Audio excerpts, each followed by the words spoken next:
ఐపీఎల్లో ఫైనల్ ఆడాలంటే తప్పక గెలవాల్సిన మ్యాచ్లో ఆరెంజ్ ఆర్మీ ఓ రేంజ్లో చెలరేగిపోయింది. ఫస్ట్ బౌలింగ్ చేసిన రాజస్థాన్ టీంలో పేసర్లు హైదరాబాద్ బ్యాటర్లను ఇబ్బంది పెడితే ఇన్నింగ్స్ మారేసరికి పిచ్ కథ మారిపోయింది. పూర్తిగా స్పిన్నర్లకు టర్న్ అవుతున్న పిచ్లో ఎస్ఆర్హెచ్ స్పిన్నర్లు చెలరేగిపోయారు.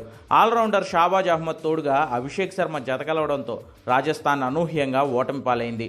176 పరుగుల టార్గెట్తో బరిలోకి దిగిన పింక్ ప్యాంథర్స్ స్పిన్నర్ల ఉచ్చులో చిక్కుకుని 139 పరుగులకే పరిమితమైపోయారు. స్పిన్నర్లు ఎంటర్ అయ్యే వరకు స్వేచ్ఛగా ఆడేసిన యశస్వి జైస్వాల్ను షాబాజ్ అహ్మద్ దొరకబుచ్చుకోవడంతో మొదలైన వికెట్ల పతనం ఆ తర్వాత ఆగలేదు. జైస్వాల్తో పాటు రియాన్ పరాగ్, రవిచంద్ర అశ్విన్ వికెట్లను షాబాజ్ అహ్మదే తీసుకున్నాడు. మరోవైపు బ్యాటింగ్లో విఫలమైన ఈసారి బౌలింగ్లో అండగా నిలబడి అచ్చంగా యువరాజ్ సింగ్ను గుర్తించాడు అభిషేక్ శర్మ. కెప్టెన్ సంజూ శాంసన్ వికెట్ తీయడంతో పాటు ప్రమాదకర ఆటగాడు షిమ్రాన్ హెట్మైర్ను బౌల్డ్ చేయడం ద్వారా మ్యాచ్ను హైదరాబాద్ చేతుల్లోకి తీసుకొచ్చేశాడు. ఇక ఫైనల్లో కోల్కతా మీద ఇదే చెన్నై చపాక్లో తుది పోరుకు సిద్ధం కానుంది సన్ రైజర్స్ హైదరాబాద్.